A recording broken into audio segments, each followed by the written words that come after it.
ഈ ബാംഗ്ലൂർ വന്ന് തൈരും ചോറും കഴിച്ച 8 കിലോ കൂടി. ഇവന്റെ സഹവാസം കൊണ്ട് കുഴിമടിയനായി എന്നല്ലാതെ വേറെ ഒന്നും നേടിയില്ല. എടാ, നീ ബാംഗ്ലൂരിൽ വന്നോണ്ടാ അവൻ നിന്റെ ഫ്രണ്ടായത്. അവന്റെ അനിയത്തി നിന്റെ ലവറും. ഹാവു, നീ ഇന്നെങ്കിലും ഒരു സത്യം പറഞ്ഞല്ലോ.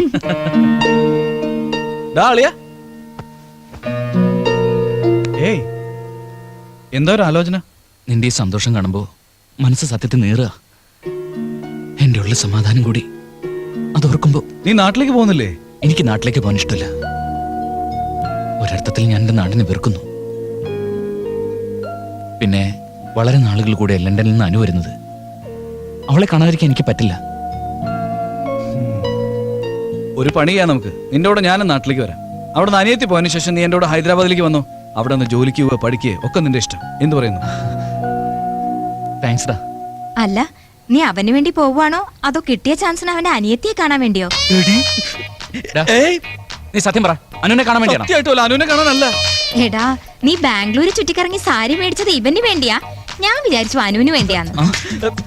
എടി, വായത്തൊന്നിക്ക് വിളിച്ചു പറയാ. വാർത്ത വായിക്കുന്ന ടിവിയിലെ പെണ്ണുങ്ങളെ പോലെ. നീ തമാശ കളിക്കാ? സത്യമായിട്ടും അല്ലടാ. ആദ്യമായിട്ട് ലവറിനെ കാണാൻ പോകുമ്പോ എങ്ങനെ വെറും കൈയോടെ പോകുന്നത്? അതുകൊണ്ട് ഒരുമാതിരി പറയടാ, പറയടാ, വായ തുറന്ന് പറയടാ. നീ എന്റെ കൂടെ വന്ന് നമ്മൾ തമ്മിലുള്ള ഫ്രണ്ട്ഷിപ്പ് കട്ട്.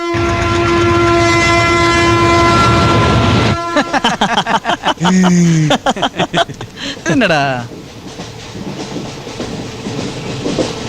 ഹലോ ബോസ്, എങ്ങോട്ടാ? എന്റെ ഫ്യൂച്ചർ ലവറിന്റെ അടുത്തേക്ക്. ഫ്യൂച്ചർ ലവറോ? ആ, ഇൻട്രസ്റ്റിംഗ് ആണല്ലോ.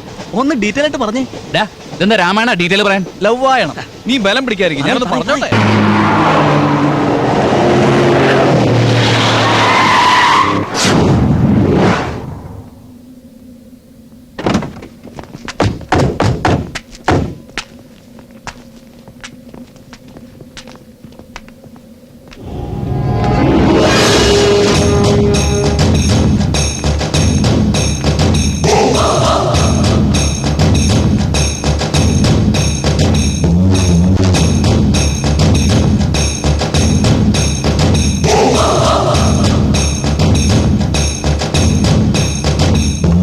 ജയിലിൽ കിടന്ന് മോന്റെ ശരീരം ക്ഷീണിച്ചാലും സാരമില്ല, മനസ്സ് മാറിക്കണ്ടാ മതി.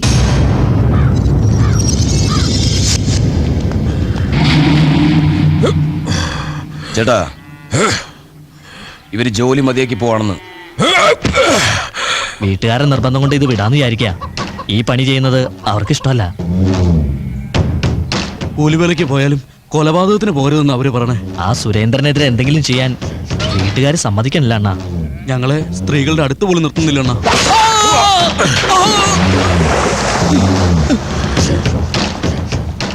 അണ്ണാ, ഞാൻ പണിയെടുക്കണ്ണ, നിങ്ങൾക്ക് വേണ്ടി പണിയെടുക്കണ്ണ. എന്നെ കൊല്ലരുത്, എന്നെ കൊല്ലരുത് അണ്ണാ. 15 വർഷമായി തുടങ്ങിയിട്ട് കടുത്ത കുടിപ്പക. അവനോടുള്ള വൈരാഗ്യം കൊണ്ടാണ് ഞങ്ങൾ ജീവിക്കുന്നത്. അടുക്കള പെണ്ണുങ്ങൾക്ക് വേണ്ടി ഞാനത് മറക്കണമെന്നാ നീ പറയുന്നേ?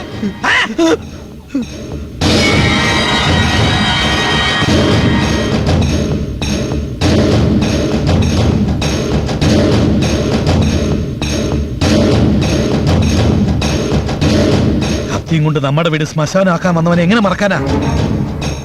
ആ സുരേന്ദ്രനെ കൊന്ന ശേഷമല്ലാതെ ഈ മനസ്സിലെ തീ അറിയില്ല.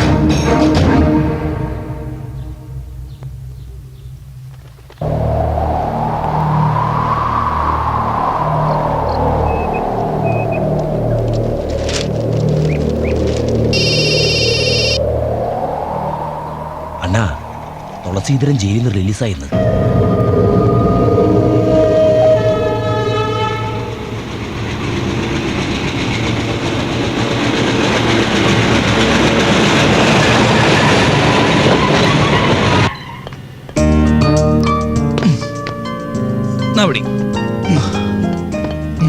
വാവ്, അടിപൊളിയാണല്ലോ നിന്റെ നാട്.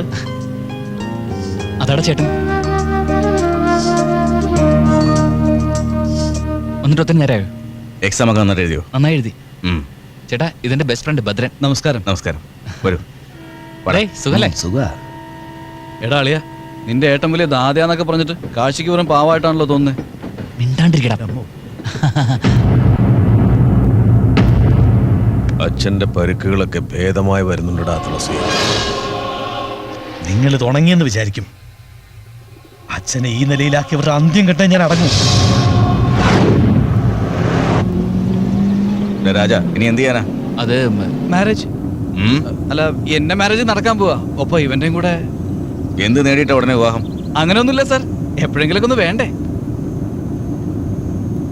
നിന്റെ ചങ്ങാതി ഇത്തിരി വശപ്പശ കാണല്ലോ. വശപ്പശകല്ല, എല്ലുമുട്ട.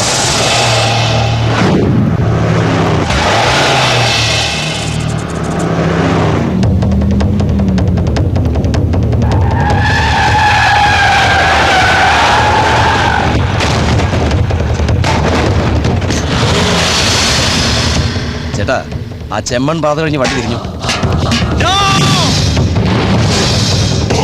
അവൻ അതിർത്തി കടക്കും മുമ്പ് തീർത്തേക്കാൻ നമ്മുടെ ആളുകളോട് പറ.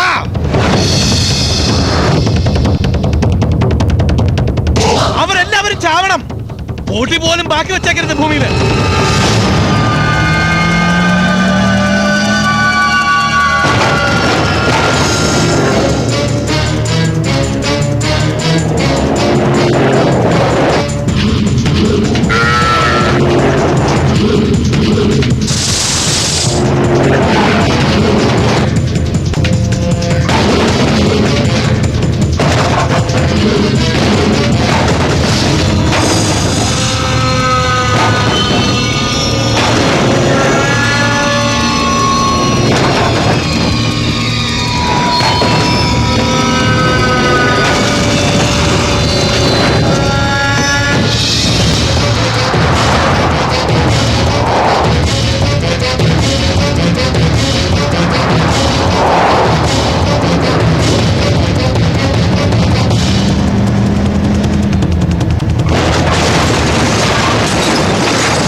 ആ വാളിങ്ങെടുക്ക്, ഒന്നിനെ വെറുതെ വിടരുത്.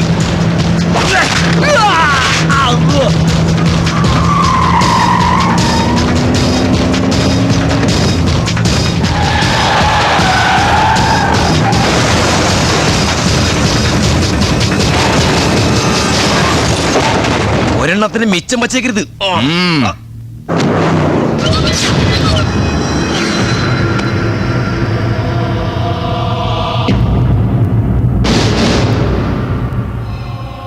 എനിക്കൊന്നും ചെയ്യാൻ പറ്റില്ല. ഞാനും നിങ്ങളെ പോലെ അടിപ്പെട്ടവനായി പോയി. പ്രയോജനമില്ലാത്തൊരു മകനായിട്ട് ജനിച്ചു. അടിക്കുക, എന്നെ അടിക്കുക, അടിക്കുക. ഗ്രഹബല അനുകൂലമല്ല. വയ്ക്കുന്ന ഓരോ ചുവടും നോക്കി വയ്ക്കണം. അല്ല, ഗ്രഹബലത്തിന്റെ അല്ല, ഞാനൊരു യൂസ്ലെസ് ആയി പോയി. തുളസി, തുളസി, എല്ലാവർക്കും മരണമുണ്ട്. നമ്മൾ ജീവിച്ചിരിക്കുന്നത് അവരുടെ ജീവനെടുക്കാൻ മാത്രം.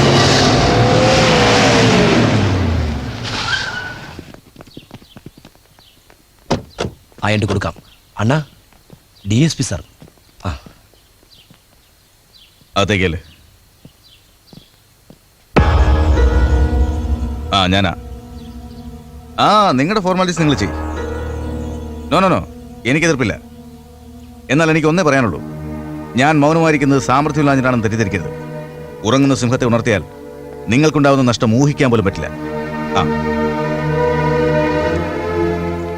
അണ്ണാ, ഇനി എത്ര നാൾ നമ്മൾ നിങ്ങൾ ക്ഷമിച്ചുകൊണ്ടിരിക്കും? അവർ നിങ്ങളെ പോലല്ല, ഇതിൽ തിരിച്ചടി കൊടുത്തേ പറ്റൂ.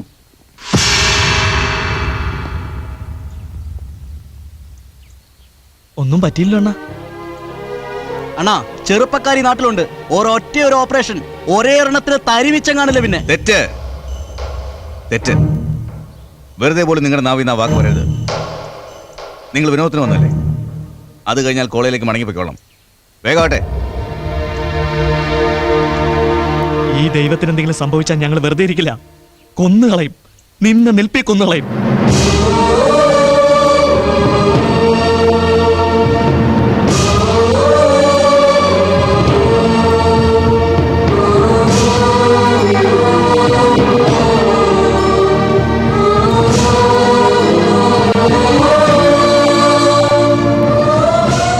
വല്ലാതെ വിശക്കുന്നു, ഭക്ഷണം എടുക്ക.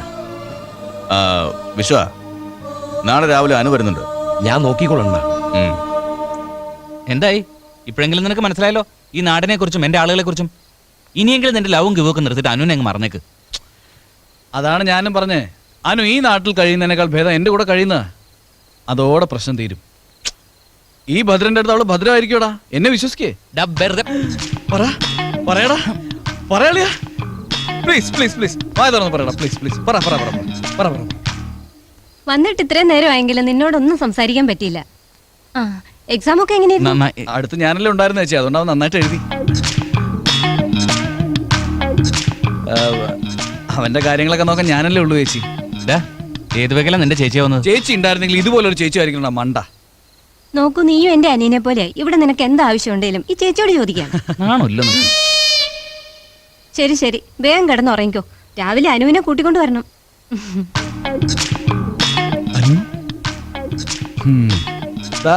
നിനക്ക് ഏടത്തിയാണെങ്കിൽ അതെനിക്ക് ചേച്ചിയാ. വരുന്നുണ്ടെങ്കിൽ വാ കിടക്കാൻ.